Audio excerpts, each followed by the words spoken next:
Online complaints to National Human Rights Commission dated 18/1/2019. এটা শুধু স্টার্টিংটা দিয়েছে 3টে অভিযোগ পেয়ে 22 ফেব্রুয়ারি 2019-এ হিউম্যান রাইটস কমিশন স্টেট ব্যাংকের চেয়ারম্যানের কাছে একটা নির্দেশ পাঠায় ফ্যাক্স করে।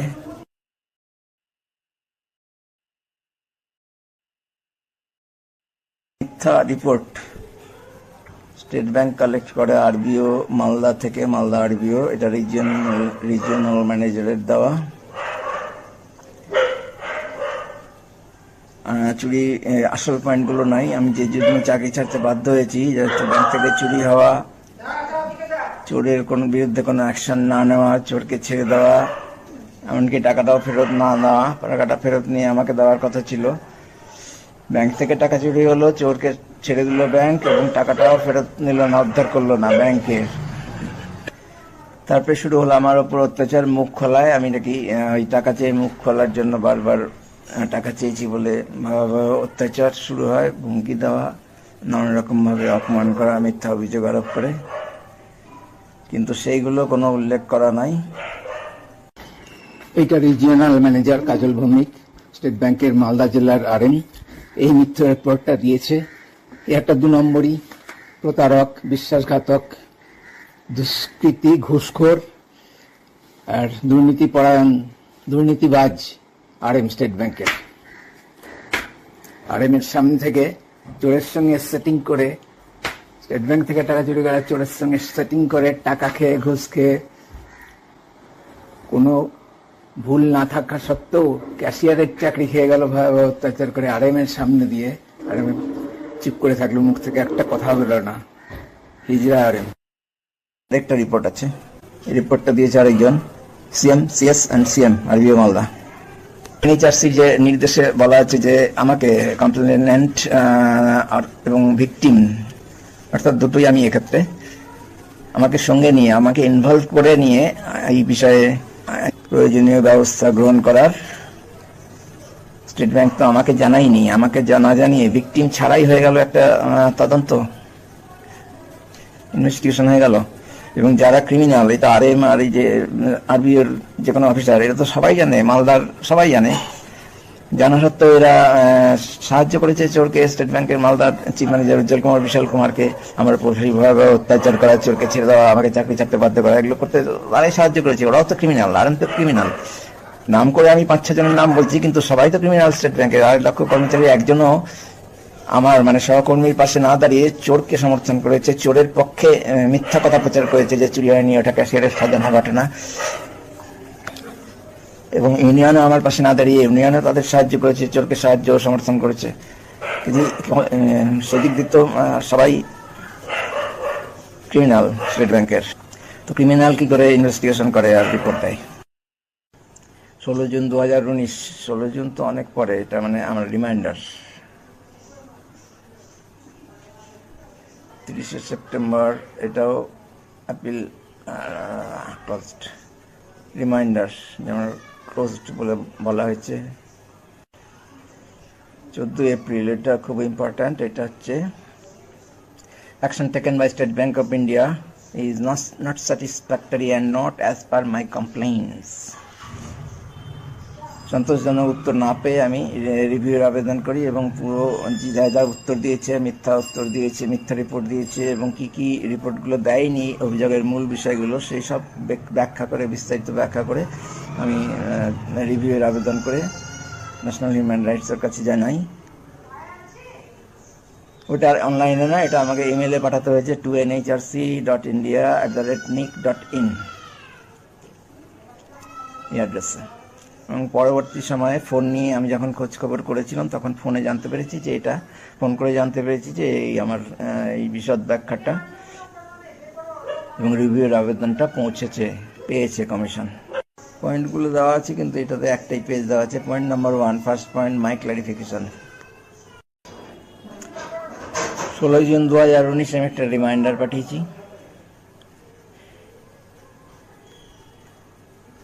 Appeal to the NHRC about case number this 244/25/11/2019/OC. My complaints dated 18 January 2019. No action taken as per letter sent by AGM HR LHO Kolkata about the main part of my complaints, for which I seek active intervention of the National Human Rights Commission. এটা জানিয়েছি। 8 নম্বর 9 নম্বর 30th September 2019 আবার reminder দিয়েছি, কিন্তু আর আমি আর উত্তর পাইনি কখনো। 2019 সালের ফেব্রুয়ারি মাসের 20 তারিখ থেকে শুরু করেছিলাম স্টেট ব্যাংকে কমপ্লেন পাঠানো চেয়ারম্যানকে। 2019 সালের 28শে মে, ফেব্রুয়ারি মার্চ এপ্রিল মে, এই 3.5 মাস ধরে 8টা কমপ্লেন পাঠিয়েছিলাম। এবার যখন বুঝতে পারলাম যে স্টেট ব্যাংক আর করবে না, তখন স্টেট ব্যাংককে জানিয়ে দিয়েছি শেষ দুটো কমপ্লেন্টে যে আমার মনে হচ্ছে স্টেট ব্যাংক কিছু করবে না আমার জন্য, তাই আমি দেশের অন্যান্য প্ল্যাটফর্মে, উপযুক্ত প্ল্যাটফর্মে আমি চেষ্টা করব এটার বিচার পাওয়ার। প্রথম কমপ্লেন্ট আমি করেছিলাম banking ombudsman 15 June 2019, banking ombudsman RBI কলকাতার। ব্যাংকিং অম্বুডসম্যান থেকে অটো অ্যাকনোলেজমেন্ট ফর ডিসপোজড এটা এসছে আমার কাছে ইমেল 26শে জুন 2019-এ। যেখানে বলা আছে, thank you for your complaint number this. In this connection it is advised that your complaint has been examined by us and is observed that the ground of your complaint is not covered under the banking ombudsman. আমি জানি যে banking ombudsman ব্যাংকের কাস্টমারদের যে কোনো ব্যাংকের বিরুদ্ধে অভিযোগ জানানোর সর্বোচ্চ প্ল্যাটফর্ম, কিন্তু স্টেট ব্যাংকের কাউন্টার থেকে টাকা চুরি করে চোর সিসিটিভিতে ধরা পড়লেও 1.5 মাস ধরে টাকাটা ফেরত দেওয়ার কথা বলা সত্ত্বেও গড়িমসি করতে থাকলেও এবং ব্যাংকের বাইরের অসংখ্য মানুষও ওই চুরির ঘটনা জানতে পারার পরেও চুরির ঘটনা চেপে দিয়ে ও সিসিটিভি ফুটেজ গায়েব করে দিয়ে চোরকে সসম্মানে ছেড়ে দেওয়ার বিষয়টা স্টেট ব্যাংকের সুরক্ষা ব্যবস্থা এবং স্টেট ব্যাংকের সুনামের পক্ষে খুবই ক্ষতিকর হওয়ায় আমার মনে হয়েছিল যে রিজার্ভ ব্যাংক অফ ইন্ডিয়া হয়তো বিষয়টাকে গুরুত্ব দিবে এবং কোনো পদক্ষেপ নেবে, যেহেতু স্টেট ব্যাংক সহ দেশের অন্য ব্যাংকগুলোর নিয়ন্ত্রক হিসেবেই কাজ করে রিজার্ভ ব্যাংক। তাছাড়াও আমরা প্রায়শই ব্যাংকে গিয়ে প্রথমেই ব্যাংকের সুরক্ষার বিষয়ে সবাই মিলেই ওথ নিতাম, কিন্তু শুধু ঘটা করে শপথ নেওয়াটাই যে স্টেট ব্যাংক, রিজার্ভ ব্যাংক ও ভারত সরকারের ব্যাংকিং ডিপার্টমেন্টের কাছে গুরুত্বপূর্ণ, বাস্তব সুরক্ষার বিষয়টা সেরকম গুরুত্বপূর্ণ নয়, সেটা আমি ভাবতে পারিনি।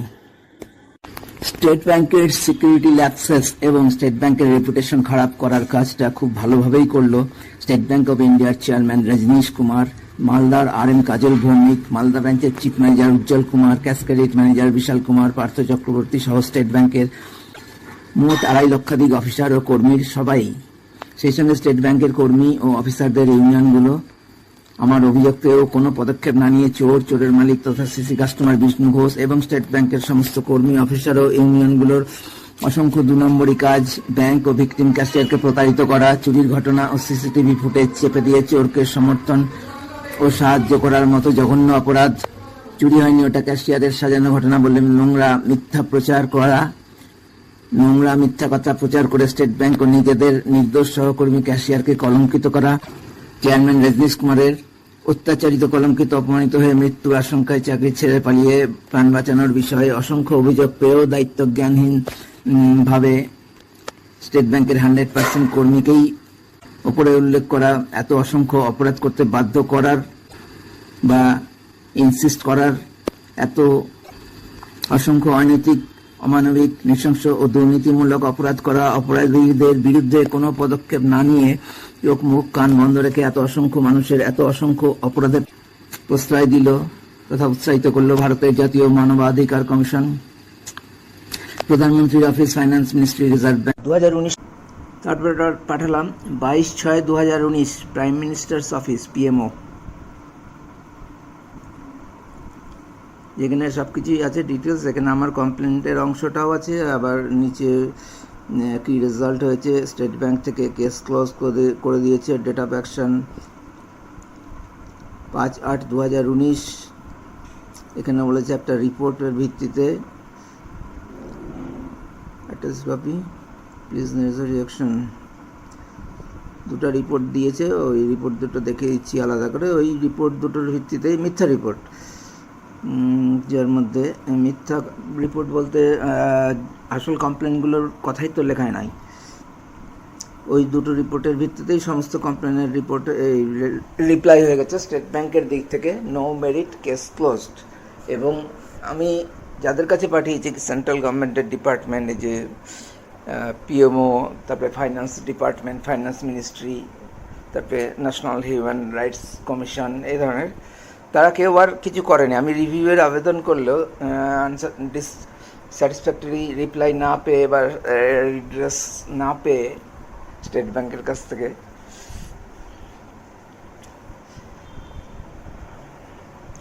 মানে এইসব ডিপার্টমেন্ট থেকে স্টেট ব্যাংকে যে নির্দেশ পাঠানো হয়েছে আমার কমপ্লেন্টের ভিত্তিতে, তার উত্তরে যে অনলাইনেই আমি দেখেছি রিপ্লাইগুলো স্টেট ব্যাংকের, ও কেস সঙ্গে সঙ্গে ক্লোজড করে দিয়েছে, নো মেরিট, কেস ক্লোজড, এগুলো সবগুলি আছে। এটা 2 নম্বরটা পিএমওতে 22/6/2019-এ।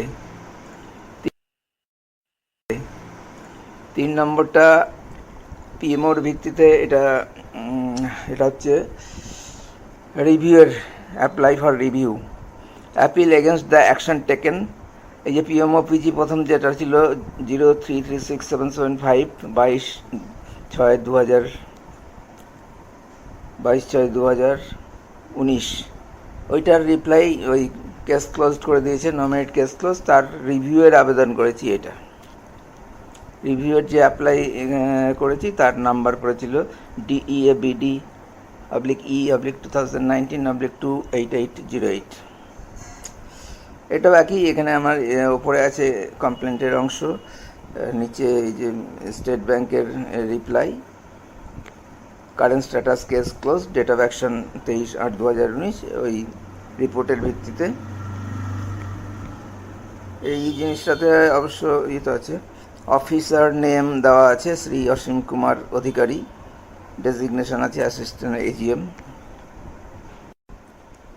4 নম্বর কমপ্লেন করলাম। তারপরে appeal for review to my registration number, একটাই, PMOPG/E/2019/0336775। প্রথম যেটা করেছিলাম, যেটা 22/6/2019, সেটার এগেনস্টে রিভিউয়ের অ্যাপ্লাই করলাম, রিভিউয়ের জন্য।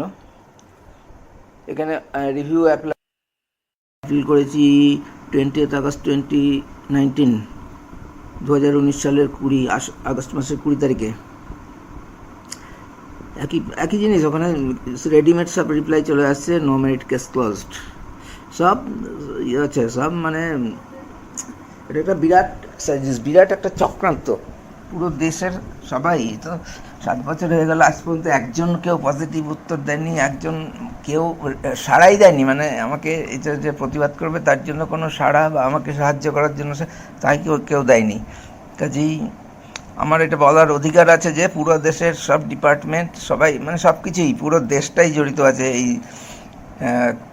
ষড়যন্ত্রে। স্টেট ব্যাংক যে ষড়যন্ত্র করেছিল, তার পুরো শক্তি নিয়ে 2.5 লাখের উপর যে তাদের কর্মচারী, অফিসার সব মিলিয়ে টোটাল কর্মী, তাদের সবাই ইনভলভ হয়েছিল এই ষড়যন্ত্রে। সবাই মিথ্যাচার করেছে, প্রচার করেছে চুরি হয়নি, সবাই মিথ্যাচার করে প্রচার করেছে ক্যাশিয়ারের সাজানো ঘটনা, এবং সবাই কিন্তু ক্রাইম করেছে স্টেট ব্যাংকের। অবশ্যই ইউনিয়নগুলোও ছিল। ইউনিয়নগুলো নিয়ে সেরকম কি আর বলবো, ইউনিয়ন দায়ী ছিল, কারণ ইউনিয়ন ছাড়া কাজ হয় না। এত বড় একটা স্টাফের চাকরি বিনা দোষে চলে গেল, চোরকে বাঁচিয়ে দিল, ইউনিয়ন ছিল।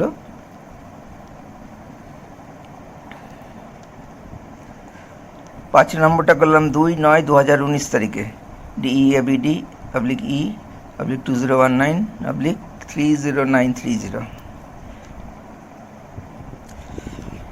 Second appeal for review of my complaint, original complaint, PMOPG, প্রথমটা 0336775, এটার ডেট হচ্ছে 22/6/2019 ছিল। আর এটার জন্য যে রিভিউ, সেটার ফার্স্ট রিভিউ চাইলাম। মানে রিভিউটাতেও কিছু নাই, একই কিছু, রিভিউ তো করছে না, ওর নামেই রিভিউ। রিভিউ মানে আবার চিঠি যাচ্ছে হয়তো ওই ডিপার্টমেন্ট থেকে, এই সেন্ট্রাল ডিপার্টমেন্ট থেকে, সেন্ট্রাল গভর্নমেন্টের, স্টেট ব্যাংক তৈরি করা আছে, ওই চেপে দিয়ে দিচ্ছে, খালি ডেটটা আলাদা আছে। ওই রিপোর্টের ভিত্তিতে নো মেরিট কেস ক্লোজড। পিএমওপিজির প্রথম যে রিভিউটা পাঠিয়েছিলাম সেটার রিপ্লাই হয়ে গেছে, সেই জন্য সেটার ওপর ফার্স্ট রিভিউ। আর অরিজিনাল পিএমওপিজি প্রাইম মিনিস্টার্স যে কমপ্লেন করেছিলাম সেটার উপর সেকেন্ড রিভিউ। এই দুটোই চেয়েছিলাম, এর রিপ্লাই সব একই আছে। কেস ক্লোজড 7/9/2019 কেস ক্লোজ করলো state bank. Attachment copy of reply to customer. State bank অনেক জায়গায় উল্লেখ করেছে কাস্টমার বা আমার কথা বলেছে স্টাফ, কনসার্ন স্টাফ বা রিটায়ারি আমাকে পাঠিয়েছে। স্টেট ব্যাংক কখনো কিছু পাঠায়নি আমাকে। আমি কমপ্লেন করতে শুরু করার পর স্টেট ব্যাংক লিখিতভাবে আমাকে কোনো কিছুই পাঠায়নি। একমাত্র এনএইচআরসি মানে ন্যাশনাল হিউম্যান রাইটস কমিশনের নির্দেশ অনুযায়ী তাদের যে লেটার ছিল, ইনস্ট্রাকশন, তার যে রিপ্লাইটা ছিল বা তার যে বলেছিল অ্যাকশান নিতে, আমাকে সঙ্গে নিয়ে, আমাকে সঙ্গে টঙ্গে নেয়নি, আমাকে কোনো খবরই দেয়নি।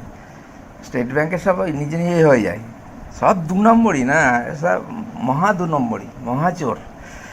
তো স্টেট বোঝাই তো যাচ্ছে, একটা পাতি চোর কাউন্টার থেকে টাকা চুরি করলো, সবাই দেখলো, সবাই, বহু লোক দেখলো, কাস্টমার দেখলো, এমনি জেনারেল পাবলিক দেখলো, জানলো, বাজার মার্কেট আছে ওখানে তারা জানলো, ব্যাংকের সবাই জানলো, মালদা ব্রাঞ্চেই তো বহু স্টাফ। আর এটা এমন খবর যে টাকা চুরি করে ধরা পড়েছে, তো বিশাল খবর। আমি তো তার আগে 34 বছর 9 মাসে কখনো এই খবর, চুরি করার খবর শুনিনি।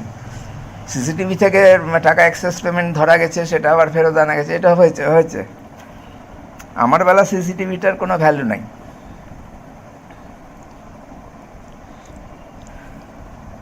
তো সেই রেডিমেড রিপ্লাই আছেই স্টেট ব্যাংকের, যে নো মেরিট কেস ক্লোজড।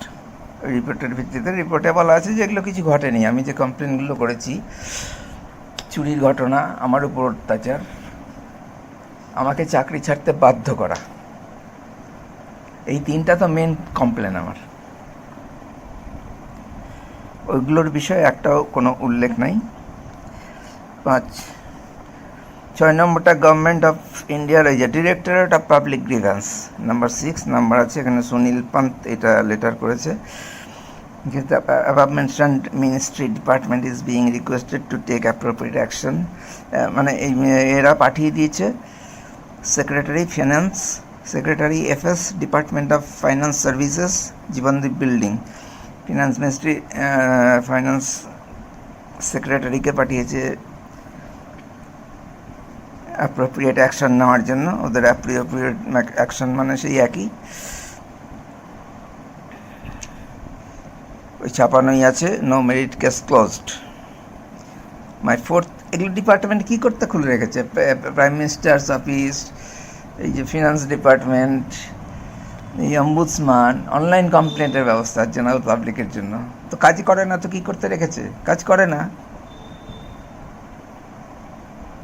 দুটো হতে পারে, আমার জন্য করবে না, তো আমার তো আর মুখ দেখে না, এরকম কোনো ব্যাপার নেই। আমি একটা জেনারেল পাবলিক, দেশের একজন রেসপন্সিবল সিটিজেন,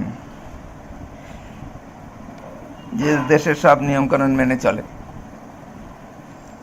তো আমার ব্যক্তিগত ব্যাপার তো নেই যে ব্যক্তিগতভাবে এটা করবে না, করলো না তার মানে কাজ করে না। আর 3 নম্বরে একটা আছে, এসবিআইয়ের এগেনস্টে কেউ কোনো কথা বলতে পারবে না। তাহলে প্রাইম মিনিস্টার্স অফিস হচ্ছে সবচেয়ে পাওয়ারফুল একটা ডিপার্টমেন্ট সেন্ট্রাল গভর্নমেন্টের বা পুরো ইন্ডিয়া গভর্নমেন্টের, ইন্ডিয়ার। সে স্টেট ব্যাংকের এগেনস্টে কিছু করতে পারবে না, কোনো কথা বলবে না। ব্যাপারটা তো উল্টো হওয়ার কথা। আমি তো সেরকমই আমার ধারণা যে স্টাফদের সঙ্গে, অফিসারদের সঙ্গে, ক্লারিক্যাল বা সাবঅর্ডিনেট স্টাফ, এদের সম্পর্ক, সুসম্পর্ক, এগুলোকেই ইন্ডাস্ট্রিয়াল রিলেশনের মধ্যে ফেলছে। তো ইন্ডাস্ট্রিয়াল রিলেশন তো খুবই খারাপ। স্টেট ব্যাংকের মালদা ব্রাঞ্চের চিফ ম্যানেজার, কাস্কিড ম্যানেজার সহ সব অফিসারই আবার আমার এগেনস্টে ডাইরেক্ট ষড়যন্ত্র করলো চোরের সঙ্গে, এবং আমাকে অত্যাচার করলো ডাইরেক্ট, যেগুলো মানসিক নির্যাতন, হুমকি দেওয়া, রিভলভার দেখিয়ে ভয় দেখানো, তারপরে মিথ্যা অপবাদ দিয়ে মিথ্যা অভিযোগ এনে, যেগুলো চুরির সঙ্গে সম্পর্ক নাই। চুরি যা সেটার উপর না হলে মানে বানিয়ে বানিয়ে অপ্রাসঙ্গিক অবান্তরভাবে অনেক অভিযোগ আনছে, সেগুলো ভয়েস রেকর্ড আছে, তার মধ্যেই তো আছে।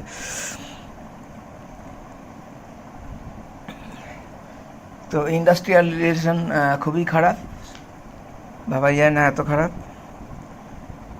আবার সবার সঙ্গে বলবো না, সবাই তো, বাকি সবাই তো 2.5 লাখ কর্মচারী তো ব্যাংকের সঙ্গেই থেকেছে। ওই ঘুষখোর চোর অফিসার উজ্জ্বল কুমার, বিশাল কুমার, রজনীশ কুমার চেয়ারম্যান, এদের সঙ্গেই তো থেকেছে। বলা যায় যে ইন্ডাস্ট্রিয়াল রিলেশনে একজনের ওপর সবার প্রতিহিংসা চরিতার্থ করা কোনো কারণে, আমি জানি না কী কারণে। এটা 27শে সেপ্টেম্বর 2019 দিয়েছি।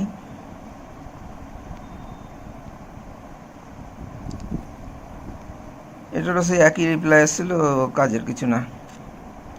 Appeal for review to prime minister Narendra Modi. Prime minister Narendra মোদীকে 14/10/2019 আমি ইমেল করে আবার রিভিউয়ের আবেদন করেছি। Honourable prime minister Narendra Modi, যে নরেন্দ্র মোদীর অ্যাড্রেসটা পেয়েছি, নরেন্দ্র মোদী 1234@gmail.com। এটা করেছি 14 অক্টোবর 2019। এটাতে কোনো রিপ্লাই পাইনি। 7A, ওখানে যে 7টা দিয়েছি, ইমেলে রিভিউয়ের আপিল করেছি সেক্রেটারি ফিনান্স ডিপার্টমেন্ট আর IR। ওই এটার এই মেসেজটা যায়নি, এই ইমেলটা যায়নি, একটা মিস্টেক হয়েছিল আমার ইমেল আইডি লিখতে, সেদিনই করেছি 27শে। এটা 27 তারিখে ছিল, 27শে সেপ্টেম্বর 2019, 7:24। তারপরে এটাই আনডেলিভার্ড ফিরে এসছে। তারপরে 27 তারিখেই 7:24 তো এটা, তারপরে আমি সঙ্গে সঙ্গেই 7A দিলাম 27শে সেপ্টেম্বর 2019-এ 7:47, মানে 23 মিনিট পরেই আমি করেছি, রিসেন্ট করেছি। Recent due to wrong email ID used in the email sent earlier on the same date. The correct email ID is secretary-fs@nick.in. IR এর অ্যাড্রেসটা কাজে লাগেনি, আর ফিনান্স সেক্রেটারি অ্যাড্রেসটা চেঞ্জ হয়েছে। 9 নম্বরটা chairman, 1 November 2019, chairman IBA, Indian banks association, ব্যাংকগুলোর association. তখন আমি জানতাম না, আমি যখন এটা অনলাইনে কমপ্লেন করার জায়গা খুঁজলাম, অনলাইনে কিছু পেলাম না, এটা আমি করেছি, ইমেল করেছি, তখনই জানলাম যে সেই সময় স্টেট ব্যাংকের চেয়ারম্যান রজনীশ কুমারই IBA এর চেয়ারম্যান ছিল। বিরাট ইমেল, একদম ডিটেলসে লিখেছি, যেহেতু রজনীশ কুমার স্টেট ব্যাংকেই ছিল, কোনো উত্তর দিল না, তার রেফারেন্সগুলোও তুলে দিয়েছি, যে কোনো কারণে হয়তো আপনি একটু এইভাবে তো বলা ঠিক না, একটু ভালোভাবে বলে যে আমার মনে হয় এই সবগুলো আপনার মানে ওভারলুকড হয়েছে, বা আপনি খেয়াল করেননি বা দেখেননি, যে কোনো কারণে আমি রিপ্লাই পাইনি, আমি আবার সেগুলোর কপি দিয়ে দিচ্ছি বলে সেগুলো সব কপি অ্যাটাচ করেছি আমি। IBA চেয়ারম্যানকে দিলাম 1 November 2019। Rajneesh Kumar was the chairman of IBA at the time. Number 10, 10টা দিলাম পরের দিনই 2 নভেম্বর 2019-এ। এটা অনেকের উদ্দেশ্যেই দিয়েছি কপি করার জন্য, কপি টু এদের, ইচ্ছা করেই, যাতে কেউ ডিনাই না করতে পারে বা চেপে না দিতে পারে। চেপে তো দিবেই, ওই যে উপরে এগুলোই হয়তো ওপরে, আমাদের জন্য কোথাও কিছু কাজ নাই, ও পলিটিক্যাল কাজ নিয়ে সব ব্যস্ত, সাধারণ মানুষের জন্য কোনো কাজ হয় না। সে বড় বড় আন্দোলন হোক, এই মেডেল উইনার মহিলাদের আন্দোলন হোক রাস্তায়, বা কৃষকদের, কোনো কিছুতেই আমাদের দেশের গভর্নমেন্ট বা প্রাইম মিনিস্টার ওগুলো সাড়াই দেয় না, চুপচাপ থাকে। মণিপুর কোনো জেনারেল পাবলিকের সমস্যা, মানে কোনো সে ভিকটিম হলো বা তার এগেনস্টে ক্রাইম হলো, ক্ষতিগ্রস্ত হলো, তাদের আবেদনে কোনো সাড়া দেয় না, আমি তো কখনো দেখিনি। এটা দিলাম FMO, ফাইন্যান্স মিনিস্টার nick.in। একটা আরডি নিউ দিল্লি, এটা কি আমার ঠিক খেয়াল পড়ছে না, আরবিআই এর একটা পার্ট, আরবিআই বোধহয় করেছিলাম, কিন্তু এটা আমি আন্ডারলাইন করিনি, মানে এটা ঠিক মতো যায়নি। আরবিআই ক্যালকাটা RBI.org-এ আরবিআইতে আরেকটা পাঠিয়েছি, ওটা অম্বুডসম্যান, এটা কিন্তু আলাদা, এটা সেন্ট্রাল ভিজিলেন্স সেল। আচ্ছা, ইন্ডিয়ার গভর্নমেন্টের ওইটা না পেয়ে সেন্ট্রাল ভিজিলেন্স সেলে পাঠিয়েছি। সব বড় বড় ডিপার্টমেন্ট।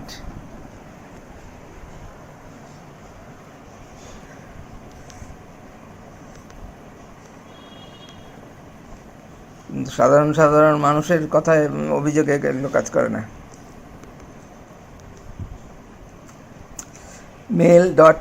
mail@iba.org.in মানে রজনীশ কুমারকে আবার পাঠালাম এটা জানাতে যে আমি এদের সেই কপিটা, ওনাকে আগের দিন যেটা করেছি তার কপিটা আমি এদের ফরওয়ার্ড করে দিলাম।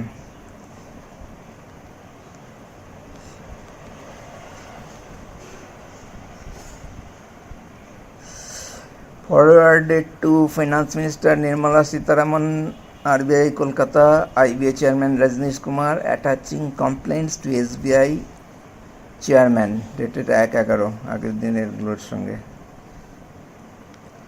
Due to non-delivery of the email ID of the RBI Governor Shaktikanta Das, non-availability of email ID of RBI Governor Shaktikanta Das, I sent to Central Vigilance Cell। এটাও তো বিরাট ব্যাপার, new Delhi and RBI Kolkata.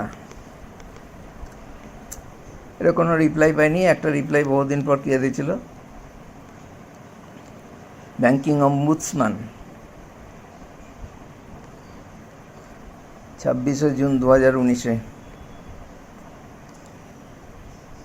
লিখেছে। এদের banking অম্বুডসম্যানের যে দেখে যে কমপ্লেনগুলো, তার মধ্যে এই কমপ্লেনটা পড়ে না, আমি সেটা জানতাম। ওখানে কনজিউমার কোনো কাস্টমার